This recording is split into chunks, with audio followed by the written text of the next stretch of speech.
Pemirsa, Muktamar ke-19 Ikatan Mahasiswa Muhammadiyah di Kota Kendari, Sulawesi Tenggara berlangsung ricuh. Ricuh terjadi baik di dalam maupun di luar ruang Muktamar.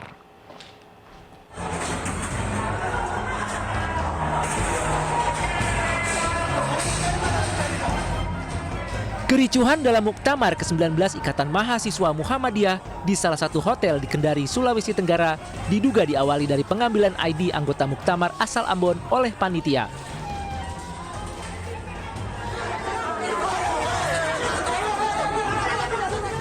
Mereka yang ID-nya diambil oleh panitia memaksa masuk ke dalam ruangan Muktamar sehingga terjadi kericuhan.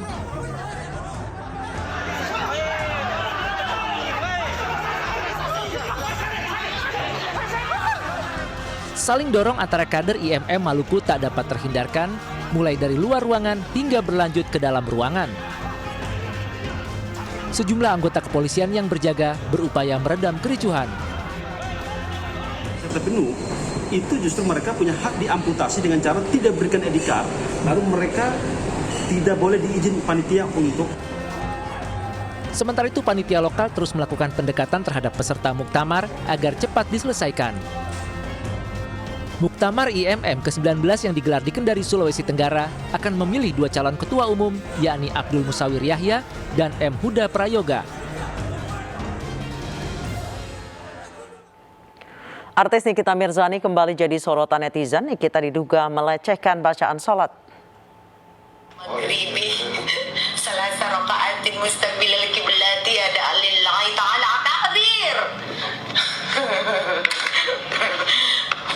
Inilah video TikTok saat Nikita Mirzani membaca niat sholat maghrib dengan suara keras, lalu kemudian tertawa. Video tersebut kemudian menuai beragam komentar warganet. Sebagian besar menilai aksi tersebut tidak pantas dan cenderung melecehkan Islam. Akibat aksinya, Perkumpulan Anti Diskriminasi Indonesia menyayangkan sikap Nikita Mirzani yang dianggap menjadikan bacaan sholat sebagai candaan. Padi juga mengingatkan agar Nikita tidak membuat konten yang mendiskreditkan agama.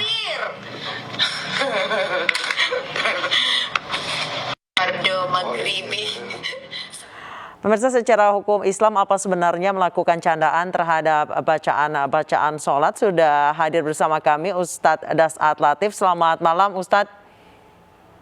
Ya, Assalamualaikum warahmatullahi wabarakatuh. Selamat malam. Waalaikumsalam warahmatullahi wabarakatuh. Ustadz, untuk umat muslim sendiri sebenarnya apa hukumnya jika membecandakan bacaan-bacaan sholat?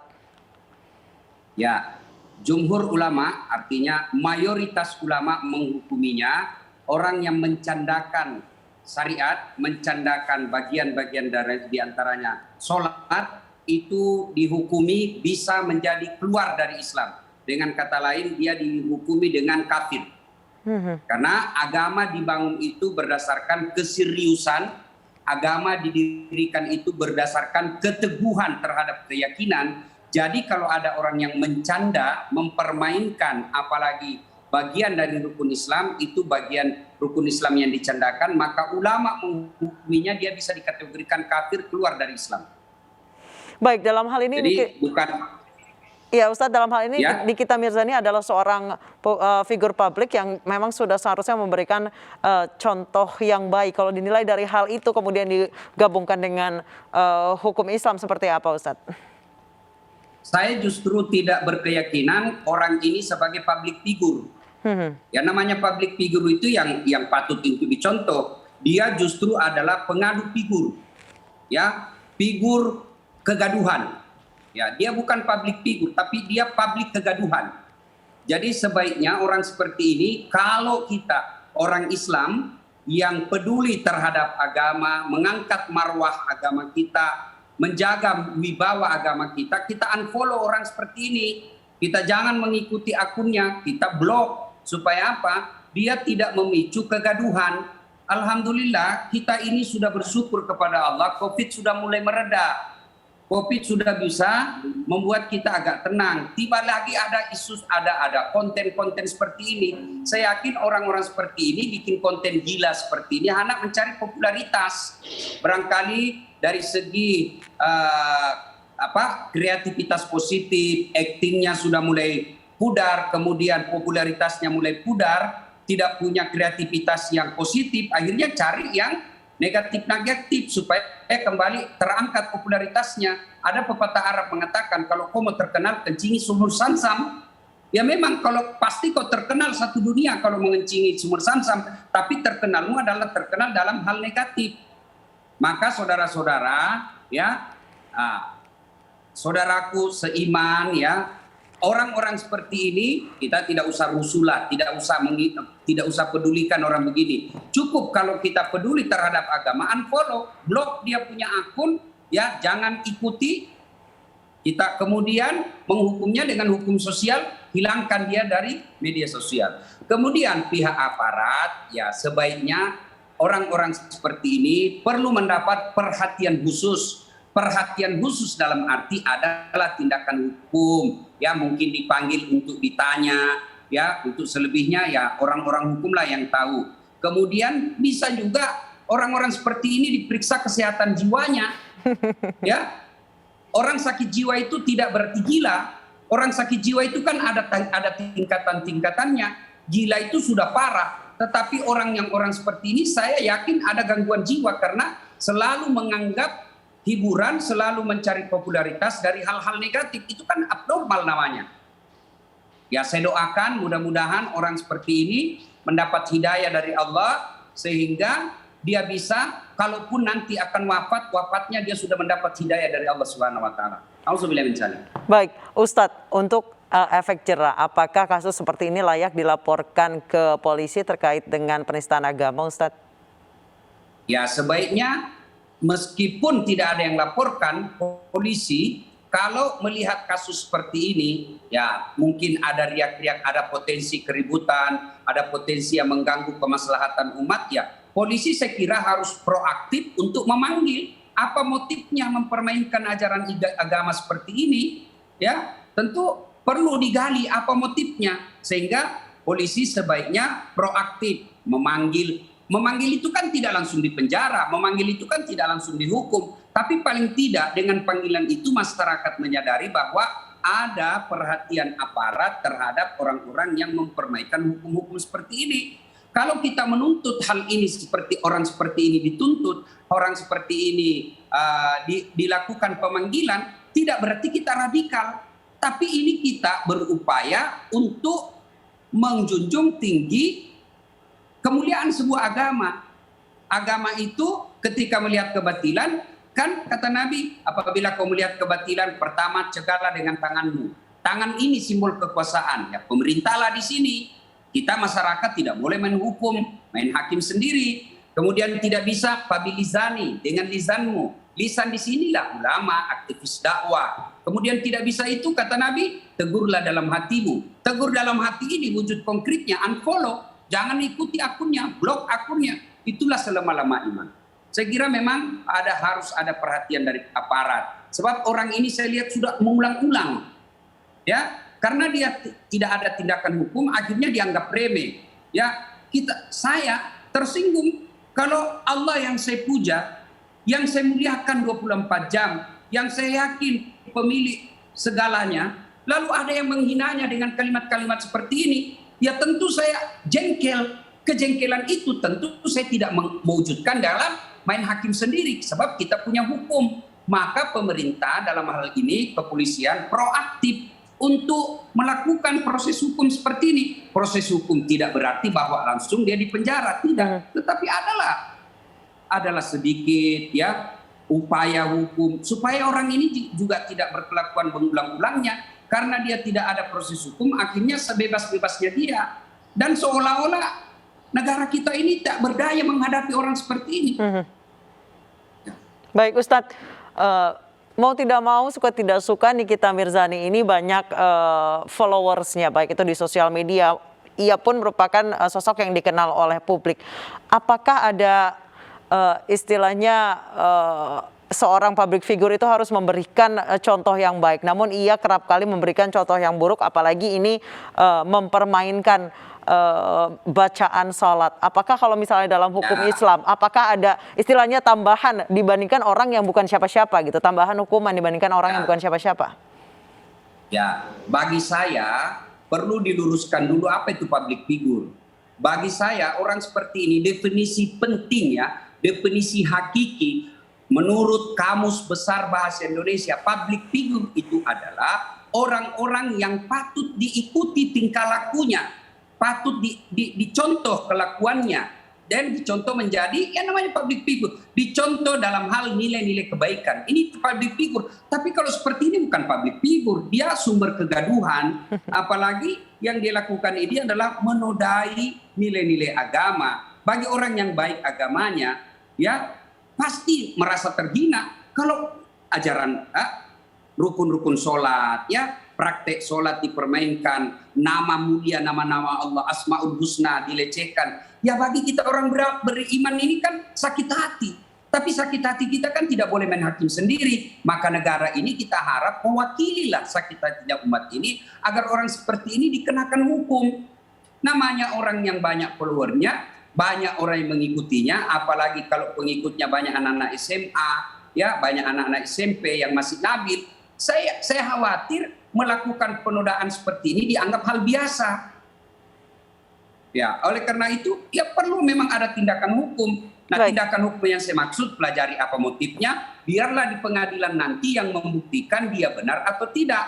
Bukanlah opini yang membuktikan dia benar atau tidak, tapi polisi memanggilnya, menanyainya, kemudian proses hukum selanjutnya salah atau tidak, biarlah di pengadilan dia dihukum, dibuktikan. Kalau dia tidak bersalah menurut tinjauan hukum di depan hakim, ya tentu kita bebaskan. Tapi kalau dia terbukti menyalahi hukum berlaku di Indonesia, ya dia harus jalani hukumannya supaya tidak menjadi contoh bagi orang-orang yang lain. Baik, Ustadz, adakah contoh-contoh kisah di zaman Nabi, orang-orang yang membercandakan atau mempermainkan kalimat-kalimat suci ataupun bacaan-bacaan dalam sholat? Pada zaman sahabat ada kejadian seperti ini dan dia dihukum. Ya, ada yang dihukum pancung karena mempermainkan nilai-nilai agama. Tapi kan kita bukan negara syariat Islam, kita tidak menerapkan syariat Islam. Oleh karena seperti ini kejadiannya, maka kita hanya minta kepada aparat minimal panggillah dia. Dia kan sudah beberapa kali dipanggil untuk ditanyai apa motifnya, ya supaya apa? Kita ini merasa bahwa memang ada hukum yang berlaku di Indonesia ketika kalian menghina agama seseorang. Baik, Ustadz, kami juga sudah terhubung dengan Perkumpulan Anti Diskriminasi Indonesia, Bapak Edi Prasetyo. Selamat malam, Pak Edi. Selamat malam. Baik, Pak Edi, ini apakah rencananya akan melaporkan ke polisi terkait dengan Nikita Mirzani yang mempermainkan bacaan salat? Terkait hal ini kami masih koordinasi ya dengan tokoh-tokoh ulama beberapa ulama di Jawa Timur maupun di tingkat nasional. Karena kan sebenarnya ranah ini kan MUI yang harus menegur kan gitu loh. Nah, kami kemarin dari Perkumpulan Anti Diskriminasi Indonesia sangat menyayangkan. Karena apa? Kejadian itu 2 hari sebelum Hari Santri Nasional kan gitu. Nah, kami sangat menyesalkan apa yang menyayangkan apa yang disampaikan Mbak Nikita Mirzani itu gitu. Baik, sejauh ini apa langkah awal yang dilakukan, Pak Edi? Kami sih masih teguran lah ya, teguran saja, belum mengambil langkah hukum kan gitu. Bagaimana? Kami melakukan cara kemarin kan bertugas ya, kita bikin rilis ya kan. Itu aja sih, masih tahap pandangnya masih di situ. Oh baik, masih mendiskusikan ya Pak Edi ya? Belum ya. Akan melaporkan ke polisi? Iya belum. Kami kan tunggu tokoh-tokoh ulama. Ini kan sebenarnya gini. Kami menunggu respon dari para ulama bagaimana terkait apakah termasuk pelecehan atau penistaan atau penodaan agama kan gitu. Kami kan harus dikaji lebih lanjut. Baik, ini ada Ustadz Dasat Latif yang juga terhubung dengan kami. Pak Edi bisa ditanyakan langsung mungkin ke Ustadz Dasat. Ustadz, menurut Anda apakah ini pelecehan? Tadi apa Pak Edi? Pelecehan, penodaan atau penistaan. Yang kita kaji masih di situ. Baik, silakan Ustadz. Saya pada pendapat dia termasuk pelecehan atau tidak, itu bagian daripada aparat hukum. Saya sebagai aktivis dakwah yang menyembah Allah, yang sholat 5 kali sehari semalam, yang sangat memuliakan bacaan-bacaan sholat, merasa terganggu dengan adanya tindakan seperti ini. Tetapi saya tentu tidak punya kuasa untuk melakukan teguran kepada dia karena kita negara hukum. Saya tidak punya kuasa untuk melaporkan dia sebab saya bukan ahli hukum pidana. Yang saya bisa lakukan adalah protes saya seperti ini. Saya memohon kepada orang seperti ini agar tidaklah mencari popularitas, tidaklah mencari viral, tidaklah membuat konten yang bisa menyinggung perasaan agama, yang bisa menodai kehikmatan kita kepada nilai-nilai agama. Barangkali buat dia dianggap canda, tapi bagi kita yang sangat memuliakan ajaran agama, ini bukan canda, tapi ini penistaan. Soal dia ternista atau tidak, melakukan penistaan atau tidak, saya tidak punya kompetensi untuk membuktikannya. Karenanya itu bagian tugas daripada penegak hukum. Ya, saya hanya mendoakan mudah-mudahan orang seperti ini diberi hidayah oleh Allah Subhanahu wa taala agar tidak mengulangnya dan tidak menjadikan agama sebagai candaan. Berapa tahun si umurnya, berapa tahun si popularitasnya, berapa duit si dia punya, ya. Ya nauzubillah min zalik. Kalau kemudian tidak sempat bertobat, apalagi candaan-candaan seperti ini sampai tertanam di hatinya, menganggap remeh bacaan sholat, lalu wafat, nauzubillah min zalik. Ya, jangan anggap enteng lah hukum-hukum agama. Hidup ini hanya sebentar saja. Mau kemana? Kullu nafsin sa'iqatil maut. Semua yang hidup pasti akan mati. Dan mati itu adalah sumber memperolehnya keadilan, ganjaran atas segala perbuatan yang kita lakukan di dunia ini. Ya, mudah-mudahan orang ini tidak lagi mengulangnya. Mudah-mudahan mendapat hidayah dan bertobat. Kalau betul bertobatan nasuha, insya Allah Allah mengampuninya. Tetapi kalau diulang-ulang dan tidak punya rasa bersalah sama sekali, ya semoga Allah mengampuninya dan semoga Allah memberinya hidayah. Baik, saya ke Pak Edi. Pak Edi, ini menurut Ustadz Dasad, biarkan apa pasal yang digunakan, biarkan penegak hukum atau kepolisian nanti yang menentukan apa pasal yang paling tepat digunakan. Kalau menurut Anda seperti apa, Pak? Apa? Menunggu apa?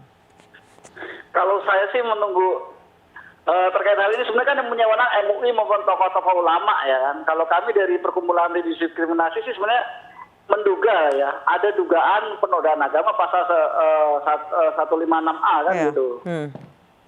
Gitu. Baik, jadi rencananya akan melaporkan terkait penodaan agama, Pak? Terkait hal ini kami belum bisa memberikan kepastian terkait membuat laporan atau tidaknya kan gitu. Kami berharap sih masih Mbak Nikita itu mempunyai klarifikasi terkait hal ini, apa maksud dan tujuannya kan gitu loh, sehingga hal-hal seperti ini tidak terulang lagi. Setiap konten-kontennya kan membawa nama-nama agama kan gitu. Iya, baik. Terima kasih. Baik, terima kasih Pak Edi Prasetyo dan Perkumpulan Anti Diskriminasi Indonesia dan Ustadz Dasad Latif telah bergabung bersama kami di iNewsroom. Terima kasih. Pemirsa, kita ke informasi lainnya terkait ini ada tim gabungan arkeolog Badan Pelestarian Cagar Budaya Jawa Timur mengklaim menemukan bangkai diduga kapal Van der Wijk. Kapal Van der Wijk merupakan milik kolonial Belanda yang terkenal karena menjadi judul novel karangan Buya Hamka berjudul Tenggelamnya Kapal Van der Wijk. Kapal karam tahun 1936 di perairan Lamongan, Jawa Timur. Tim gabungan arkeolog Jawa Timur menemukan titik lokasi kapal Van der Wijk sudah sejak lama, namun karena kondisi perairan keruh, upaya eksplorasi baru dilanjutkan kembali Oktober ini. Dinas Pariwisata dan Kebudayaan Kabupaten Lamongan akan bekerja sama dengan berbagai pihak, termasuk TNI Angkatan Laut, mengawasi areal titik koordinat ditemukannya bangkai kapal Van der Wijk.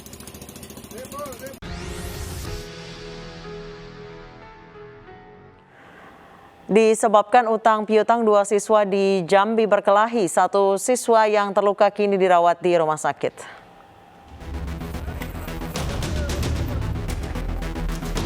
Dua orang pelajar SMP saling adu jotos di perkebunan kelapa sawit milik warga.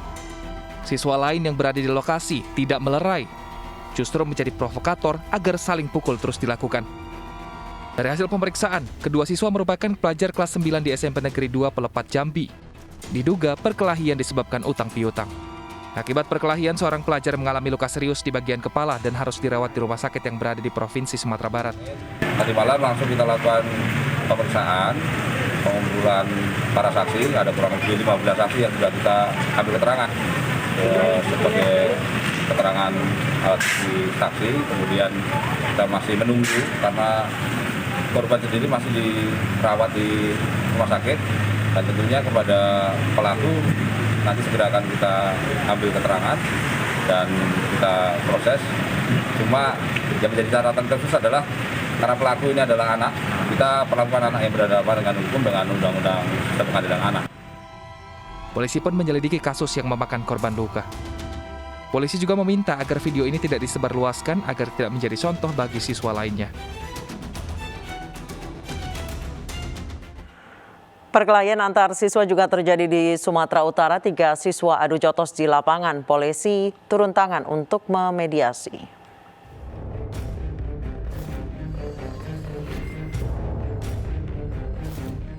Tiga orang pelajar adu jotos di suatu lapangan di Lintong Nihuta, Humbang Hasudetan, Sumatera Utara. Perkelahian ini pun direkam seorang warga dan diposting di media sosial. Siswa yang berkelahi berasal dari SMA Negeri 1 Lintong Nihuta. Mengetahui kejadian ini, polisi memanggil orang tua dan ketiga pelajar SMA Negeri 1 Lintong Nihuta. Mereka dijemput dari rumahnya. Dalam proses mediasi, kedua orang tua pelajar setuju untuk diselesaikan secara kekeluargaan. Mereka berkelahi, memang ada permasalahan sedikit di sekolah, kemudian berlanjutlah perkelahian tersebut di tanah lapang. Jadi pada saat mereka berkelahi ada yang memvideokan dan terlihat dalam capture atau dalam video tersebut ada yang dipukul atau ditendang. Tadi kita sudah undang mereka beserta orang tua, kepala dusun, Babin Kamtipmas, juga Kapolsek. Kita undang untuk mengklarifikasi. Kita undang untuk meluruskan dan ternyata mereka bersedia untuk dimediasi berdamai. Polisi meminta sekolah dan orang tua memberikan pengawasan tambahan agar hal ini tidak terulang kembali.